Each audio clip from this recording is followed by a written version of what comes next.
Hello everybody, we are glad to welcome you on a HardReset.Info YouTube channel, and today I would like to demonstrate that you can delete message from Twitter.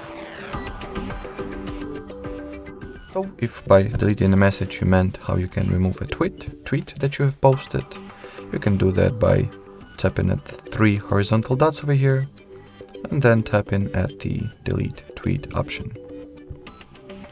If you mean a direct message, that's the thing that you wanted to erase, just open up the dialog with the person, touch and hold at the message that you would like to delete, and tap at the delete message for you button.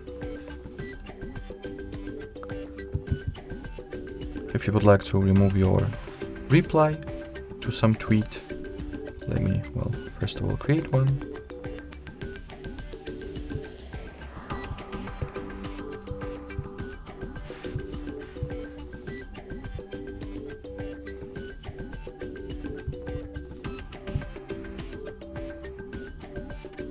Just tap at these three horizontal dots and, tap at the same delete tweet option, since replies to the tweets are the separate tweets on their own. So the procedure is kind of the same.